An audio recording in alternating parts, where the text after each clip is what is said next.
안녕하세요. 현재 서울에 거주하고 있는 30대 중반의 여자입니다. 결혼한 지는 이제 2년째이고 아직 아이는 없어요. 두 사람 벌이는 넉넉한 편인데 제가 조금만 더 회사에서 경력을 쌓으면 프리랜서식으로 집에서 일을 할 수 있는 직종에서 일을 하고 있기 때문에 남편과 합의하에 아이 갖는 시기를 조금 늦추게 되었습니다. 친정부모님은 당연히 제 결정이니 이것에 대해서 별 말씀 안 하시지만 유독 시어머니께서만 이 결정에 대해서 많은 불만을 갖고 계세요. 물론 시어머니 말이 무조건 틀렸다고 할 수만은 없죠. 저도 나이가 있는지라 더 늦추게 되면 노산이기도 하고 늦은 만큼 위험이 따른다는 사실을 알고 있습니다. 하지만 아이가 태어나게 되면 경제적으로 모자람 없이 지원해주고 싶은 마음 때문에 시어머니께서 바라신다고 덜컥 아이를 가질 수도 없는 노릇이었어요. 신혼 초반에는 우리 며느리 하시면서 저를 이뻐라 하셨는데 이세 계획을 늦추었다는 이유로 어느 순간부터 저를 부르는 호칭이 달라졌어요. 저를 며느리도 아니고 이름으로도 부르지 않으시고 저를 꼭 야라고 하면서 언성을 높이듯이 해서 부르시더라고요. 처음 시어머니께서 저를 야라고 불렀을 때는 설마 저를 부르신 건가 하는 생각에 대답을 안 했어요. 그랬더니 왜 부르는데도 못 들은 채를 하냐며 화를 내셨습니다. 처음에는 저한테 목공하신 게 있는가 보다 하고 저 부르시는 건지 몰랐어요 하고 대수롭지 않게 넘겼습니다. 그런데 그날 이후로 제가 전화를 드릴 때나 직접 찾아뵈었을 때나 계속해서 저를 야야거리면서 부르셨어요.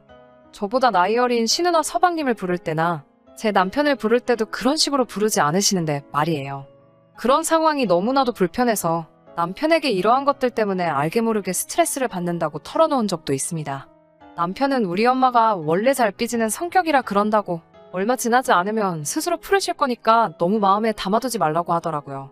남편 말대로 정말 얼마 지나서 끝날 일이었으면 이렇게 사연을 적고 있지도 않았겠네요. 시어머니랑 매일매일 마주하는 것도 아니고 자주 뵈어야 한 달에 두세 번 뵙는 게 전부였기 때문에 남편이 해준 말처럼 언젠가는 그만하시겠지 하고 참고 있었지만 시어머니께서 저를 그렇게 부르는 게 한 달이 되고 두 달이 되고 몇 달 동안 도무지 저를 정상적으로 부르지 않으시니 아무리 생각해도 남편과 저 사이에 아이가 생길 때까지는 이 상황이 끝나지 않을 것 같았습니다. 하루는 주말이 되어서 집에서 쉬고 있는데 시어머니한테서 아침 일찍부터 전화가 왔습니다. 신우네랑 서방님이 시댁에 방문을 한다고 하니 저희도 와서 밥 먹고 가라고 하셨습니다. 저는 웬일로 밥까지 차려주신대? 하고 의아해했었고 남편도 그것 보라고 이제 어머니가 화가 많이 풀리신 것 같으니까 이참에 용돈도 조금 드리고 다시 좋게 잘 지내보자고 기뻐하더라고요. 기뻐하는 남편의 모습도 어머니가 이제 화가 풀리셨다고 하는 말도 솔직히 마음에 썩 와닿지는 않았어요. 제가 잘못한 게 있다면 사과드리는 건 당연한 일이지만 시어머니가 저를 막대하기 시작하신 것 중에 제 잘못은 하나도 없다고 생각했거든요. 그래도 이참에 저도 오해가 있었다면 푸는 게 좋겠다는 생각이 들었습니다. 남편이 원하는 대로 용돈 봉투 두둑하게 하나 만들어서 시댁으로 향했어요. 시댁이 저희나 신은혜나 둘 다 멀지 않은 거리에 있어서 자주 찾아뵙기는 했는데 그날은 시댁에 가니 신우나 서방님 댁은 보이지 않고 어머님 혼자 계시더라고요. 집안에서는 음식을 준비하거나 하는 냄새조차 나지 않았어요. 어머님은 저를 보시자마자 대충 정리하고 빨리 와서 음식하는 거나 도우라고 하시더군요. 준비해 놓으신 재료들을 보니 불고기며 잡채며 유독 손이 많이 가는 재료들이 준비되어 있더라고요. 신은혜는 조금 늦는다고 하니 오기 전까지 저보고 음식을 준비하라고 하셨습니다. 저 혼자 음식 준비하면서 혹시나 하는 마음에 신우에게 문자를 보내봤는데 신은혜는 늦는다고 한 게 아니고 점심 지나서 오라고 연락을 받았다고 하네요. 저 혼자 음식 준비하게 하려고 미리 계획해두신 상황이었던 거예요.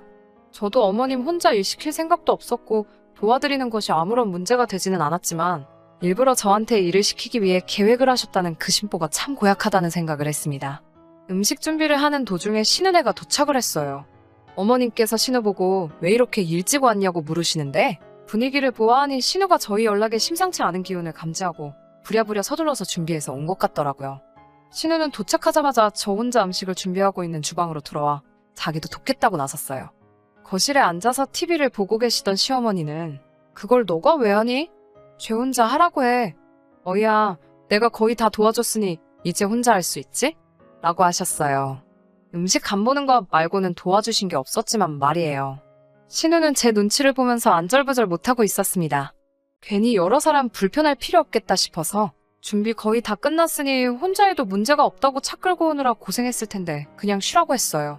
아무튼 식사가 다 끝나고 나서 신우가 언니가 음식 준비를 했으니 뒷정리는 자기가 하겠다며 자리에서 먼저 일어나더라고요. 시어머니는 신우한테 그럴 필요 없다고, 친정 왔으면 편하게 쉬라고 하시면서 뒷정리도 재보고 하라고 하시더군요. 여자들이 시집살이 하느라 고생이 많은데 친정에서라도 마음 편히 있으라면서요. 순간 여태껏 참아왔던 게 터져나와서 시어머니께 대들었습니다. 이름도 있고 다른 호칭도 있는데 왜 저한테만 콕 집어서 야야, 제재하면서 부르시냐고요. 시어머니는 제 말에 완전히 기분 나빠하시면서 더욱더 보란듯이 큰 소리를 치셨습니다. 저거 말하는 꼬라지 좀 보라고 말하며 이번에는 또 니네 엄마가 어른한테 일일이 말대꾸 하라고 가르치든 이라고 말하며 이제는 저희 엄마까지도 니네 엄마라고 부르시며 저에게 잔소리를 시작하셨습니다. 방금 전 식사하면서 서방님하고 대화할 때는 사돈 어르신들은 잘 계시냐며 안부를 물으셨으면서 알고 있는데도 의도적으로 제 기분 나쁘라고 콕 집어 니네 엄마라고 말씀하신 게 다 티가 났어요. 집에 돌아오니 남편은 제 편을 들어주거나 제 기분을 살피지는 못할 망정 저보고 너무 성급했다고 하네요. 애초에 시어머니와 풀러간 거 우리가 용돈 봉투도 준비했고 제가 거기서 조금만 참았으면 별일 없이 끝날 일이었다면서요. 오히려 좋은 기회를 제가 망쳐버렸다는 식으로 서운하게 말을 하더군요. 정말 속이 상합니다. 중간 역할을 해줬으면 하는 남편이 무조건 제 편을 들어주지는 못하더라도 어느 정도 제 보호막이 되어주었어야 하는데 그 와중에도 무조건 제 잘못이라고 말하면서 제 탓만 하는 게요. 남편 말처럼 언젠가 시어머니도 기분이 풀어질까요? 정말 우리 사이에 아이가 생길 때까지는 제가 참고 견뎌야 하는 건가요? 어디 가서 말은 못하겠고 그냥 넋두리식으로 사연 한번 보내봤습니다. 안녕하세요. 오랜만이에요. 아마 제 사연 들으시면서 답답하셨을 분들도 많으리라 생각됩니다. 일부러 시어머니 피하는 것도 한계가 있고 저도 더 이상 참지 않기로 결심을 했어요.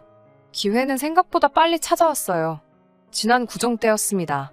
남편만 시댁으로 따로 보내고 저는 친정에서 시간을 먼저 보냈습니다. 쉬는 애가 명절 일정을 끝내고 시댁에 방문하기로 한 날에 맞추어서 저도 그날 시댁으로 향했어요. 문을 열고 들어오는 저를 보자마자 시어머니가 곧바로 한마디 하시더라고요. 야, 너 아주 안 오는 줄 알았다? 라고 하시면서 명절날 시댁 안 가고 친정에 가 있으니 니네 엄마가 너한테 뭐라고 안 하대. 이런 식으로 말씀하시며 얼굴 보자마자부터 바로 한마디 하시더군요. 하지만 저는 아무렇지도 않았어요. 이미 단단히 마음을 먹고 갔으니까요. 이번에도 역시 저 혼자서 식사 준비를 해야 했고 음식 준비가 끝나는 순간 저는 주방에 서서 크게 소리를 질렀습니다. 야, 밥 차렸으니까 나와서 밥 먹어. 제 목소리에 놀라서 거실에서 TV를 보고 있던 서방님하고 남편이 깜짝 놀란 표정으로 주방으로 오더라고요. 저는 남편을 향해서는 야, 너는 상표 넣고 수저 좀 갖다 놔 라고 말하고 서방님한테도 야, 너는 가만히 있지 말고 반찬이라도 나르고 라고 집안에 있는 사람 다 들으라는 식으로 큰 소리를 내서 말을 했어요. 신우한테도 야, 너는 가서 니네 엄마 아빠 데리고 와서 밥 먹으라고 해 라고 말을 했어요. 시어머니도 제 목소리 듣고 주방으로 나와서는 지금 뭐 하는 짓이냐고 큰 소리를 치시길래 신우를 쳐다보고 또 한마디 했어요. 야, 니네 엄마 화난 거 같은데 왜 화난 거야? 라고 물어봤어요. 시어머니가 저보고 어디서 못 배워 처먹은 짓을 하고 있냐고 하시길래 시어머니께 왜요? 저는 어머님한테 배운 거 그대로 하는 건데요. 저보다 나이 어린 사람들한테 야라고 하는 게 잘못된 건가요? 라고 말을 했습니다. 식사가 시작되고 나서 밥상머리 분위기는 제가 생각했던 것보다 조용했어요. 제가 심상치 않은 걸 느낀 건지 아니면 쉬는 애가 있으니 같이 싸우기엔 눈치가 보이신 건지 시어머니도 속으로 울분만 삭히고 계시는 것처럼 보이고 따로 아무 말도 안 하시더라고요. 밥 먹고 있는 신우한테 조용히 야, 너네 엄마가 너한테는 반찬 같은 거 해주시니? 나는 며느리라서 그런지 하나도 안 주네. 우리 엄마는 우리 새언니 먹을 반찬도 해주시던데 라고 말을 했어요. 제 말이 끝나기가 무섭게 시어머니는 참을 만큼 참으셨는지 언성을 높이시며 어른들 있는 데서 말버릇이 그게 뭐냐고 또 따지셨어요. 상황을 지켜보시던 시아버지 계속 보고만 계시다가 커지는 것 같으니 자리를 조용히 시키고 저한테는 이게 다 무슨 일이냐고 여쭈어 보셨어요. 저도 집에서 귀하게 자란 딸이고 시어머니가 유독 저 하나만 가지고 한동안 저를 얕잡아 부르시다가 이제는 제 부모님까지 낮춰 부르시는 이 상황을 낱낱이 전부 다 말씀드렸죠. 이 상황을 모르셨던 시아버지는 그래도 집에서 가장 어른답게 상황을 정리해 주셨습니다. 시어머니한테 말버릇이 그게 뭐냐고 저를 나무랄 줄 알았는데 시어머니에게 그게 진짜냐고 먼저 물어보면서 아무리 그래도 그렇지 다른 사람도 아니고 며느리를 그렇게 부르면 어떡하냐고 어머님에게 뭐라고 한마디 하셨어요.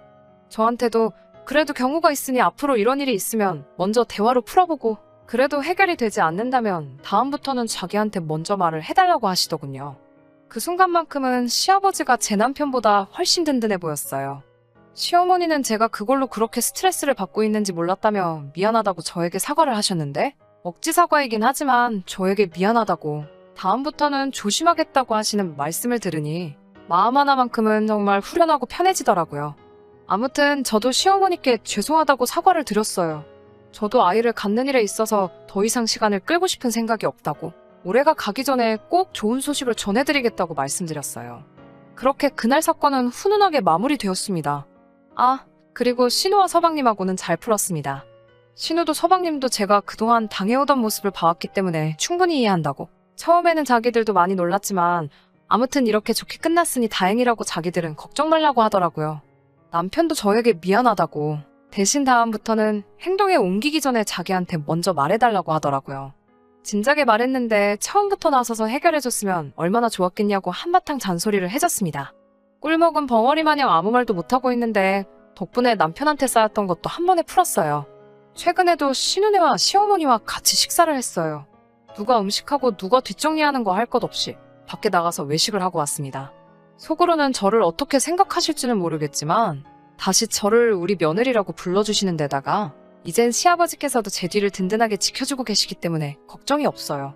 그리고 저도 더 이상 참지 않는다는 모습을 보여드렸으니 앞으로 비슷한 일로도 마음고생할 일은 없을 것 같아요. 이제 조금만 더 버티면 회사에서 나와 프리랜서로 일을 시작할 수 있을 것 같아요.